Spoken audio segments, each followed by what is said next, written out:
So what pops into your head when I say names like Bill Clinton or Faith Hill or even Nancy Reagan, this first lady at one point?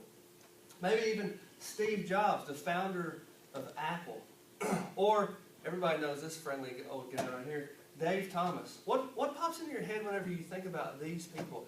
Maybe you think about they're rich. These people are successful people. They've done a lot of great things and they've got a lot of money. Perhaps that you just think, well, these are just famous people. They're just known by everyone. But I highly doubt that what pops into your head when you think about these people that we've seen up here is that they're adopted. Every one of these people, Dave Thomas, Steve Jobs, Faith Hill, Bill Clinton, all of these people were given up at birth and adopted. Nancy Reagan. This morning I want to talk to you for just a minute about the need for everyone to be involved in adoption. This is something important here where we live, but it's also something that's really important worldwide. It's a global problem. There are orphans everywhere. And as someone who's adopted 2 kids from Moscow, I have more experience with the world of adoption than a lot of people do. And so it's absolutely necessary that each and every person be involved in adoption in one way or another.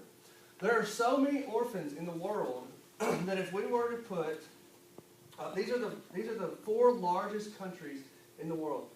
China with 1.3 billion, India with 1.2 billion, the United States with 316 million, Indonesia with 237 million. If we were to take all of the orphans in the world and put them into their own little country, it would be the 5th largest country in the world at 210,000 orphans.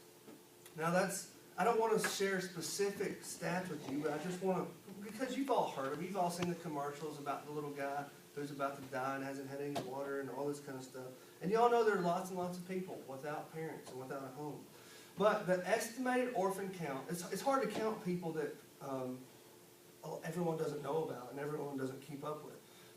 So the count is between 140 million and 210 million. That's the estimated orphan count. So if we take the highest one, it's the 5th largest country in the whole world.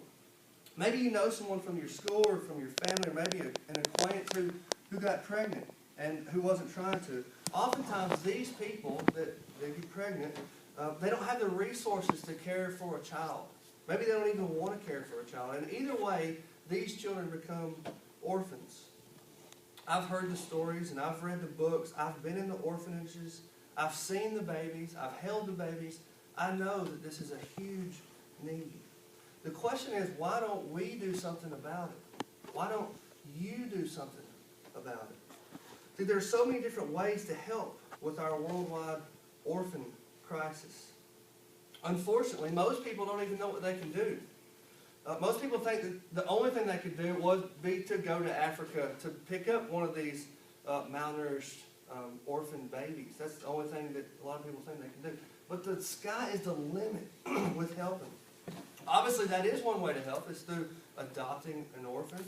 But Dawn Davenport gives us a couple ways also. She says, this is kind of funny, she says you could sell things on eBay. She says you can donate frequent flyer miles.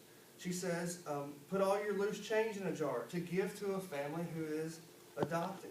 Another way is include contributing financially or donating time. Maybe it's buying a shirt. I can't tell you how many adoption shirts that I have.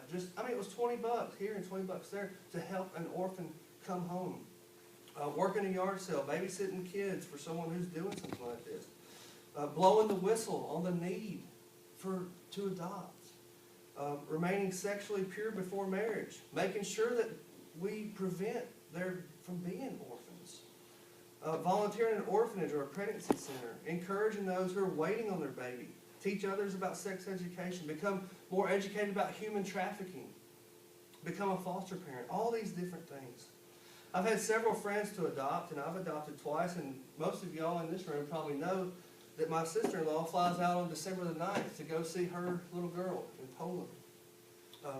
So I know how huge every single little contribution is. If you're adopting someone that's costing $50,000,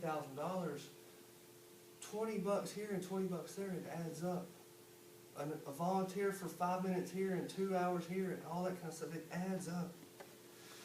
So if you aren't going to make any contribution, then the world is going to stay full of orphans. Millions upon millions of children are going to go without love, without affection, without food, without mom, without dad, without home. However, if you do your part, one less orphan will be out in the world. The orphan problem will never be solved all at once, but we can solve it one orphan at a time. So we've seen how some pretty important people were abandoned at birth, and they turned out fine.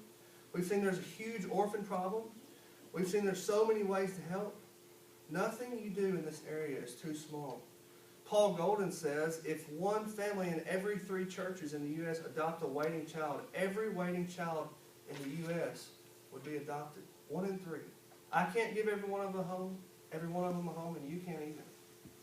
But I can help 1 or 2 or 10 or however many, and you can too. You can help 1 or 2. You do the same. You please find a way to do something. These are my 2 sons. Had people not been willing to do their small part in an adoption, these 2 children would still be in an orphanage without a home halfway around the world.